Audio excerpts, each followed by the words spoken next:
বুলবুল ভাই, আমরা India টিমটার strength নিয়ে যদি একটু কথা বলতে চাই, সেক্ষেত্রে বিরাট কোহলির সেঞ্চুরিটা বা এর আগের দিন যে সেঞ্চুরি করেছিলেন, গতকালকে 84 করেছেন, সিঙ্গেলস স্ট্রাইক রোটেশনটা মেনটেন করেছেন, সেই সঙ্গে বেশ কিছু অ্যাটাকিং ক্রিকেটারও তো আছেন, তাদের রোলটাও তো একটু ডিফারেন্ট। শ্রেয়াস আয়ার যেমন রানের প্রেশারটাকে কখনোই পড়তে দেন না। সো এই যে কম্বিনেশনটা, ডিফারেন্ট ক্যারেক্টার্স অফ প্লেয়ার্স, এটা তো ডেফিনেটলি ইম্পর্ট্যান্ট একটা টিমের মধ্যে। এই কারেন্ট ইন্ডিয়ান টিমটা যদি দেখেন এবং গৌতম গম্ভীরের কোচিং ফিলসফি যদি আপনি দেখেন, একটা সুন্দর জিনিস দেখতে পাবেন। সেটা হচ্ছে যে এই ইন্ডিয়ান টিমের কিন্তু রোল ডিফাইন করা আছে ক্লিয়ারলি।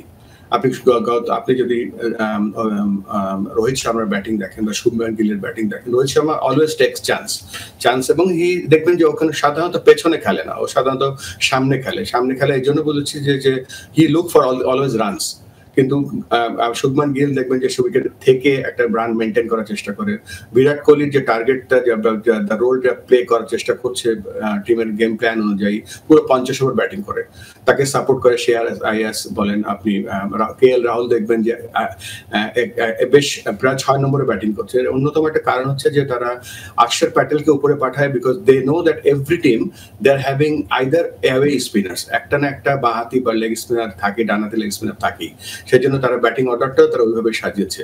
তো ব্যাটিং টিমের যে একটা, আমরা সাধারণত বলে থাকি 11 জন খেলছে, বাট 11 জন কিন্তু 11 জন খেলে না, 11টা ইন্ডিভিজুয়াল খেলে এবং 11টা ইন্ডিভিজুয়ালের ডিফারেন্ট রোল থাকে এবং সেই রোলগুলো কিন্তু তারা খুব সুচারুভাবে পালন করছে। আমরা বিরাট কোহলিটা বেশি দেখতে পাচ্ছি বিকজ তার রোলই হচ্ছে যে যখনই সে আসুক সে পুরো 50 ওভার ব্যাট করে এবং সেই 50 ওভারে রিস্ক না নিয়ে সে ব্যাট করে এবং তার আশেপাশে যারা থাকে তাকে সাহায্য করে যায়।